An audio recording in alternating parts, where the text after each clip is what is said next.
Can inspiring mind award जीतने के लिए आपको बहुत बहुत बधाई हो।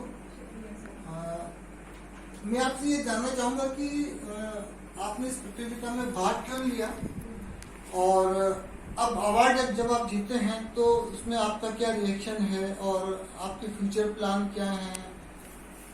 सर क्योंकि मुझे इसका जो टॉपिक दिया गया था वो मुझे बहुत ही ज़्यादा अट्रैक्टिव लगा और कुछ नया लगा, जिसमें से क्योंकि बहुत सारे ऐसे कॉम्पिटिशन्स होते हैं जहाँ पे लोग कॉपी पेस्ट वगैरह चीज़ कर लेते हैं, बट ये एक ऐसा टॉपिक था जिसमें आपके विचार जानने थे और कहीं से कॉपी पेस्ट आप नहीं कर सकते हो, तो वो चीज़ थी। और उसके बाद इसका जो टाइम ड्यूरेशन था जैसे कि 5 से 6 मिनट का था, यानी कि 2 मिनट के दे दिया, 3 जो जनरल लोग कर देते कि फटाफट करके निपटा दिया, तो ये सारी चीज़ें थी। तो इस पर मैंने काम किया और फिर मैंने अपनी स्क्रिप्ट लिखी, उसके बाद मैंने इस पर वीडियो बना के भेजा और इसके साथ जब मुझे पता चला कि मैं जीत गई हूँ तो वाकई बहुत ज़्यादा खुशी हुई और मुझे इस चीज़ के लिए ख़राब भी लगा कि मैं उस समय प्रोग्राम में नहीं आ पाई।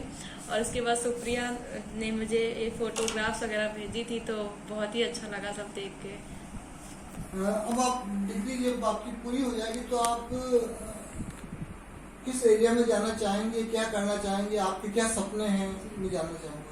सर क्योंकि मैं माखनलाल यूनिवर्सिटी से जर्नलिज्म के कोर्स कर रही हूँ तो मैं जर्नलिज्म में ही जाना चाहती हूँ और मुझे ये फील्ड अच्छी लगती है, मुझे यहाँ का काम करने का तरीका अच्छा लगता है, स्पेशली ग्राउंड रिपोर्टिंग्स अच्छी लगती हैं और जो समाज के मुद्दे हैं, लोगों की बात है उन तक, सरकारों तक और अन्य जो भी बैठे लोग हैं ऊपर उन तक पहुँचाने में मुझे ये चीज़ें अच्छी लगती है करने में, तो मेरा मेन फोकस जर्नलिज्म ही है। जर्नलिज्म में है। जी।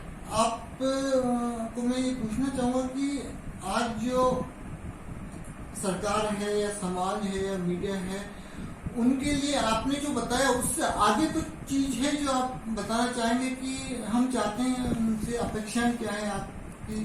सर बिल्कुल, क्योंकि मैंने अभी अपने इंटर्नशिप के दौरान सबसे ज़्यादा जो चीज़ें देखी हैं, सबसे ज़्यादा प्रॉब्लम्स देखी हैं यूथ में, वो ये देखी है कि जिन्होंने भी तैयारियां वगैरह की हैं उस चीज़ को लेकर वो बहुत ज़्यादा परेशान है, जो भी स्टेप्स हैं अब उनको हर्डल्स आ रहे हैं उनके उस चीज़ को पाने के लिए। तो मैं चाहूँगी जो भी इस तरीके के सिस्टम बनाए जाते हैं तो ऊपर स्तर के लोगों तक पहुंच नहीं पाते उनकी प्रॉब्लम्स, लेकिन नीचे वाले स्तर में जो लोग बैठे रहते हैं उनमें बहुत ज़्यादा गड़बड़ी होती है, तो इस चीज़ को ध्यान में थोड़ा रखना चाहिए क्योंकि हमारा यूथ जो है वही आगे फ्यूचर है इंडिया का। और आप अपना नाम बताएंगे? नमस्कार सर, मेरा नाम कपिल मिश्रा। आप कौन सी क्लास में हैं और कहाँ पढ़ते हैं? मैं BSc electronic media 4th semester Makhanlal Chaturvedi राष्ट्रीय पत्रकारिता एवं संचार विश्वविद्यालय। आपको इस प्रतियोगिता में भाग लेने के लिए किसने प्रेरित किया? सर हमारे क्लास के HOD और प्रमुख HOD रह चुके हैं संजीव गुप्ता सर, उन्होंने एक इमेज भेजी थी मेट्रो मिरर की जो पोस्टर आया था और उन्होंने बताया कि आप जब इस कंपटीशन में भाग लेंगे तो आपके क्या ये आयाम निकल कर आएंगे और आप भी शिक्षित होंगे कि किस प्रकार आपको बोलना है और किस प्रकार आप अपनी अपेक्षाएं लोगों के सामने रख सकते हैं। तो मैं इससे प्रेरित हुआ और मैंने सोचा कि इस महत्वपूर्ण कंपटीशन में भाग लेना चाहिए। आप क्या सोचते हैं ये अवार्ड आपके करियर में किस तरह से मील का पत्थर साबित होगा? बहुत बड़ा मील का पत्थर साबित हो सकता है, क्योंकि मुझे लगता है जब मैं अपनी बात लोगों तक पहुंचाता हूं तो कहीं ना कहीं लोगों को भी लगता है कि ये आम जन से ही बात निकल कर आई है, तो आम जनता को वो दिल को छू जाती है। और मैं समझता हूँ जब मैं अपनी अपेक्षाएं लोगों तक पहुंचाऊंगा तो वो कहीं ना कहीं समझेंगे कि ये शायद मेरी भी अपेक्षाएं थी जो इसने वीडियो के थ्रू पहुंचाई, तो ये मील का पत्थर जरूर साबित होगा। और कोई बात जो आप सरकार, समाज और मीडिया को कहना चाहेंगे जो आप उस वीडियो में नहीं कह पाए? मैं कहना चाहता हूँ कि आज के दौर में शिक्षा बहुत महत्वपूर्ण है। हालांकि काफी लोग शिक्षित हो गए लेकिन नैतिक शिक्षा का स्तर अभी भी काफी नीचे है, तो हमें लगता है कि इस वीडियो से और जहाँ भी हम अपनी बात रखना चाहें, मेट्रो मिरर तो एक बड़ा साधन है कि हम उससे अपनी बात कह सकते हैं और वो लोगों तक महत्वपूर्ण तरीके से पहुंचती है।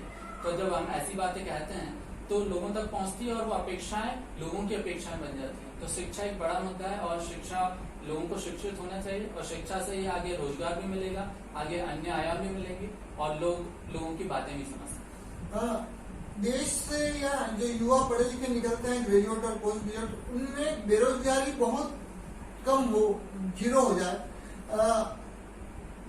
उसके लिए आप क्या कुछ कहना चाहेंगे सरकार से? रोजगारी बिल्कुल कम हो सकती है। जरूरत है हमें शिक्षित लोगों को हर वो काम करने की जो वो अपने आप को छोटा समझते हैं, वो करने से। लगता है कि आज अगर एक युवा शिक्षित हो गया है तो वो काम नहीं करना चाहता जिससे उसको नीचला महसूस हो, लेकिन इनको ये समझने की जरूरत है कि हर एक काम व्यापार बनकर उभर सकता है। और अब तो एक नया स्टार्टअप आ गए, आप लोन लेकर स्टार्टअप शुरू कर सकते हैं। तो ये जो सारी चीजें हैं ना, छोटी से छोटी चीजें भी स्टार्टअप बना के अपनी शुरू कर सकते हैं। तो रोजगार स्वतः ही खत्म हो जाएगा अगर मेंटालिटी ऐसी हो जाएगी कि हम कोई भी काम कर सकते हैं। आप क्या सोचते हैं आज की तारीख में युवाओं के प्रमुख मुद्दे क्या हैं? प्रमुख मुद्दे रोजगार और शिक्षा ही है, लेकिन समझने की आवश्यकता है कि शिक्षा और रोजगार दोनों मिले जुले हुए मुद्दे हैं। अगर आप शिक्षित होंगे तो रोजगार भी स्वतः मिलेगा, शिक्षित नहीं है रोजगार तब भी मिल सकता है। स्टार्टअप आज वैसे भी आदमी खोल रहे हैं जो गांव में रहते हैं, उन्हें पढ़ना नहीं आता, लेकिन उनके पास रोजगार है क्योंकि उन्होंने अपना स्टार्टअप शुरू किया और इतने बड़े आयाम पर लेकर गए कि जो शिक्षित लोग हैं वो भी अपने स्टार्टअप इतने अच्छे से नहीं ले जा पाए। तो शिक्षा महत्वपूर्ण है, लेकिन इसका मतलब ये नहीं कि आप रोजगार नहीं खोल सकते। हालांकि शिक्षित होने से आपको नए आयाम मिलते हैं, नई चीजें सीखने को मिलती हैं और आपको पता चलता है कि हम कितने सक्षम हो सकते हैं और कितने आगे जा सकते हैं। तो दोनों मुद्दे महत्वपूर्ण है और स्वतः ही उसका खात्मा हो सकता है। आपको पुनः 10 इंस्पायरिंग यंग माइंड अवार्ड जीतने के लिए बहुत बहुत बधाई, और हम आशा करते हैं कि आप अपने जीवन में और अपने करियर में बहुत आगे बढ़ेंगे और मेट्रो मिरर को याद करेंगे, मुझे ऐसा लगता है। बिल्कुल याद करेंगे सर। धन्यवाद बहुत बहुत।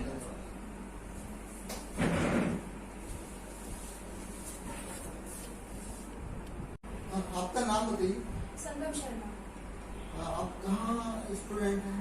सर मैं वैसे रहने वाली शिवपुरी मध्य प्रदेश की हूँ, लेकिन अभी मैं अपना BA-MC का कोर्स फर्स्ट ईयर का कर रही हूँ भोपाल मध्य प्रदेश, माखनलाल चतुर्वेदी राष्ट्रीय पत्रकारिता यूनिवर्सिटी।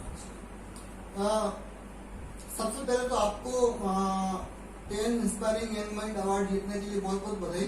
शुक्रिया सर, इसका आपने ही अपॉर्चुनिटी दी है, इसके हम आए हैं। मैं ये जानना चाहूंगा कि आपको भाग लेने के लिए किसी ने प्रेरित किया कॉलेज से या आपने खुद अपनी इच्छा से?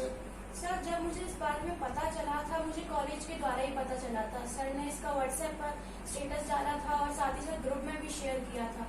तो मैंने सर से इसकी डिटेल ली कि ये क्या है, और फिर मुझे अपने कुछ थॉट्स जो इसके जरिए सरकार से क्या एक्सपेक्टेशन है, गवर्नमेंट से क्या, गवर्नमेंट सोसाइटी से क्या है, मीडिया से क्या है, वो रखने का एक मौका मिल रहा था। तो इसको एक तरह से कॉलेज ने मुझे इंस्पायर किया है, उसकी तरह से मुझे मिला। आप क्या सोचते हैं अवार्ड आपके करियर में किस तरह से हेल्प करेगा? सर ये जो अवार्ड है मेरे करियर में बहुत इंपॉर्टेंट रोल प्ले करेगा। जिस फील्ड में मैं हूँ वहाँ पर अपने थॉट्स मेन जो इम्पोर्टेंट है वही रखता है कि अपन अपने विचार किस तरह से रखते हैं, उस दुनिया के सामने किस तरह से प्रकट करते हैं। एक उसका सर्टिफिकेट है कि हाँ मैं अपने विचार सबके सामने रख सकती हूँ, इतनी मेरी में काबिलियत है। आपने अपने वीडियो में सरकार, समाज और मीडिया से जो अपनी अपेक्षाएं हैं वो आपने खुद ने प्लान की थी, खुद ने लिखी थी? जी सर।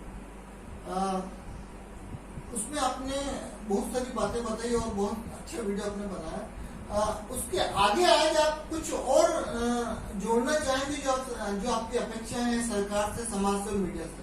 सर जिस तरह का माहौल अभी देखने मिलता है कि कभी दंगे हो रहे हैं, कभी ये हो रहा है, लेकिन एक यूनिटी है जो अभी भी कमी रखती है कि अपनी इंडिया में यूनिटी नहीं है। मतलब अगर छोटी सी बात हुई है तो फिर वो मुद्दा वही आ जाता है। कहने को हम सब भारतीय एक हैं, लेकिन जब एक बात आती है कि हिंदू धर्म में मुसलमान है तो फिर हम वापस बढ़ जाते हैं। तो मैं चाहती हूँ कि ये जो चीज है ये हटे, सरकार में इसमें कुछ योगदान करे कि हम इससे इस चीज से भी लड़ सकें।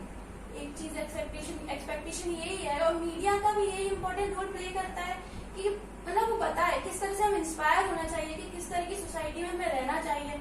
तो एक कॉमन एक्सपेक्टेशन मेरी सरकार से, समाज से और हमारी देश की मीडिया से यही है।